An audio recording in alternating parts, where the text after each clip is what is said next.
Lil Durk update. The trial has been pushed to August 2026. If you listen to the noise, all you're going to hear is Durk is cooked. Nobody's there for Durk. Motion denied. But that's just the noise. The fact of the matter is his trial team has won a number of points in this case. The indictments, there's been 3 indictments, and each time the allegations against Durk have thinned out. Some of the evidence that they wanted to use has actually been withdrawn so that the judge didn't have to exclude it.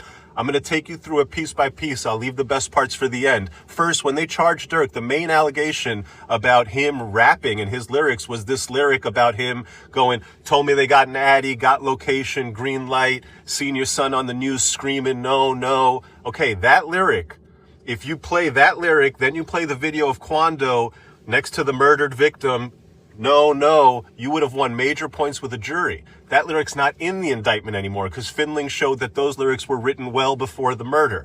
Couple more points. When they bought this case, they said the conspiracy started in August 2022. That's when Durk arranged to get these rentals, these flights. That's when he made arrangements for the bounty. Then they switched that and they said, actually, the conspiracy started back when Vaughn died in November 2020. And they had to do that because they needed to bring in more lyrics. They needed to bring in Instagram comments and the podcast comments to build that whole story because it wasn't enough to just show him paying shooters and show him renting cars. Maybe they're not going to be able to show all that. Let's extend it back. Let's give the jury a bigger story. They withdrew evidence of a 2022 incident in Chicago, which appears to have been them wanting to show that, hey, look, another time in Chicago back in 2022, he paid for people to go do violence. Well, they took that off the table and they said, hey, we're not going to talk about any of that. And here's the big one. When they charged Durk, they said in the indictment about the bounty that at the direction of defendant Durk Banks, defendant Wilson, that's OTF Didi, would pay the bounty or monetary reward to the shooters. That's gone. We know OTF Didi Wilson is going to trial. So their main allegation on the bounty that Durk told Didi to pay the shooters is gone, and they're pivoting to another way to prove the bounty. What did they pivot to? They say the consideration, the thing Durk promised for the murder, was lucrative music opportunities with OTF, putting people in videos. That's their theory of the bounty payment. That is where you make your defense. The murder for hire statute requires quid pro quo. The murder has to be committed in exchange for something of economic value, not an after-the-fact gift, not something that you would have just happened anyway, not something you do normally as part of your business, an actual contract. Okay, and if all the government can do is point out that the shooters were in the music videos after the fact, a jury has a real question to answer about that was a murder contract or just some other part of a relationship between a lot of people who were connected in a lot of ways. Interestingly, at the same time that the government pivoted from saying Didi paid the shooters to saying, hey, it was putting people in music videos, they also added a fallback charge. So when they bought the case, the original indictment, there was no stalking charge.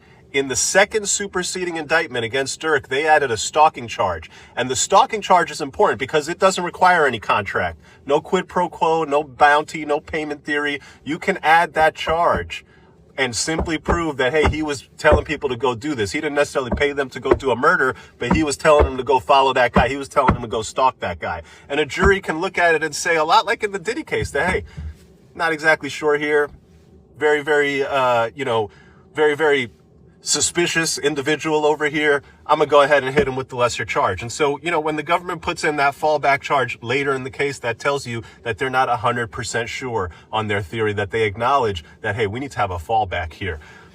Keep an eye out for a couple things. One, the motion for an anonymous jury is still hanging out there. That means that the jurors go in there and their identities and names and addresses are not revealed. If that motion gets granted, it's going to change the complexion of this case significantly, because if you're a juror and you go in there and the judge tells you, hey, we're going to keep everything confidential and your identity secret because this is a dangerous case, well, you might rule a certain way based on hearing that information. The other thing to keep an eye out for, not all of the lyrics have been ruled on. A lot of the lyrics, especially those lyrics that have to do with bounties, the judge said, hey, we get to closer to trial and I see how the government is going to try to prove a bounty. That's when I'll decide whether these lyrics about bounties are relevant.